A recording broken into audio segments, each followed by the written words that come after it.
और आपको अगर बुरे सपने आते हैं, एक ही सीन बार बार आता है, नेगेटिव ऊर्जा एक ही जो आपको लगातार कई समय से परेशान करती है, या ऐसा कुछ भी आपको ऐसा लगता है कि ये मेरे लिए असहनीय है, जो मेरे लिए असहज है, मन की स्थिति को विचलित करता है, बार बार परेशानियां से उत्पन्न होती है, ये सारी की सारी चीज़ें, जितनी ज़्यादा देर आप लाल दागी सरकार की आरती से जुड़ोगे, जितनी ज़्यादा संध्या वंदना प्रार्थना से जुड़ोगे, और जितने इनके भजन सुनोगे, जितनी आप इसमें खो जाओगे, तो उस नेगेटिव ऊर्जा से निश्चित दूर हो जाओगे, वो आपके आसपास भी नहीं रहेगी।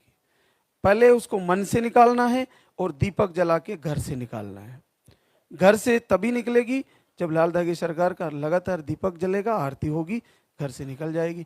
मन से तभी निकलेगी जब आप सबसे ज़्यादा टाइम वक्त निकाल के आप उस आरती को सुनोगे, यहाँ के प्रवचन को सुनोगे, लाइव को फॉलो करोगे और वीडियो के दर्शन करोगे।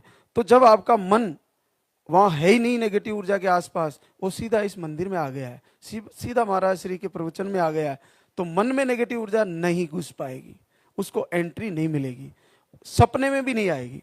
उसके बाद आपको मन से निकालने का यही तरीका। उसके बाद दीपक जो जल रहा है घर में, घी की खुशबू पूरे घर में फैल रही है, तेल जो जल रहा है उसकी महक उस घर में पूरे में घूम रही है, और भगवान की आरती हो रही है। और जिसके घर में साक्षात शिव की लाल धागी सरकार की आरती है, भगवान भैरवनाथ की आरती है, वहाँ कौन सी नेगेटिव ऊर्जा रुकने वाली है?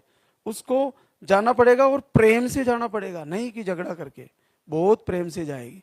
क्योंकि तंत्र विद्या मंत्र विद्या जितना भी टोना टोटका नेगेटिव इश्यू है, वो सारे के सारे ये भगवान शिव ने शस्त्र के रूप में बनाए थे, और ये धीरे धीरे नकारात्मकता वाले लोगों के पास पहुंचे, गुरु मार्ग से, साधु संतों के मार्ग से, और उन लोगों ने इसका दुरुपयोग करना शुरू कर दिया होगा। तो उसके बाद ये सब जगह ऐसी नेगेटिव ऊर्जा फैलने लगी। लेकिन आज भी शिव भक्तों को परेशान नहीं करती, हनुमान भक्तों को परेशान नहीं करती, भैरव के भक्तों को परेशान नहीं करती, और करती है तो कुछ समय कर सकती है, ज़्यादा लंबे समय तक नहीं रुक सकती। तो आपको पूरा आत्मविश्वास होना चाहिए कि ये जैसे हनुमान भगवान शिव का रुद्र है, भैरव भगवान शिव का रुद्र है, भगवान शिव साक्षात शिव है, परब्रह्म है, तो जब उनके भक्तों को कैसे परेशान कर देगी? वो तो इसके मालिक हैं, इस नेगेटिव ऊर्जा के। ये पॉजिटिव ऊर्जा दिव्य शस्त्र, और नेगेटिव ऊर्जा भी उनका शस्त्र है। तो ये आपका कुछ नहीं होने वाला। आपकी कोक बंधन हो, कुछ भी किया हो, कहीं फालतू हवन यज्ञ में पैसा लगाने की जरूरत नहीं है। इतना बड़ा बजट सबके पास होता भी नहीं है, और हो सकता है आपसे बहुत सारे कोई ऐसा धागा बांध के कई पैसे ले लें, और आपको घरों में वो ठीक करने आते हैं, घरों में कीले विले लगा के क्या क्या करते हैं, मेरे को बहुत सारा सुनने का मिलता है। तो वो उससे भी आपको कोई फायदा होने वाला नहीं है।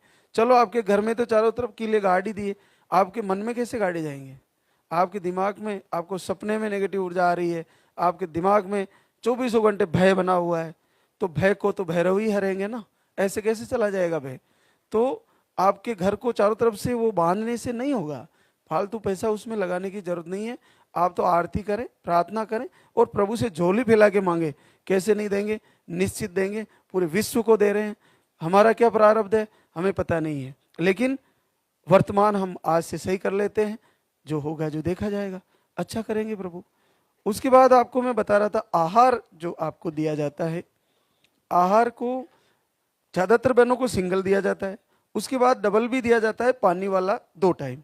ये पानी वाला 2 टाइम उनके लिए भी होता है जिनको इन्फेक्शन है, वाइट डिस्चार्ज है, ब्लीडिंग ठीक ठाक आती है या कम आती है, अलग अलग आहार है। तो आपको अगर 2 आहार दिए हैं तो इसका मतलब 2 टाइम लेना है। अब उसके ऊपर संख्या लिखी है या नहीं लिखी है? अगर संख्या नहीं लिखी है तो आपको लगातार लेना है, क्योंकि आपके पीरियड रुक रुक के आ रहे हैं। जिनके पीरियड रुक रुक के आ रहे हैं 2 महीने 3 महीने, उनको कंटिन्यू लेना होता है।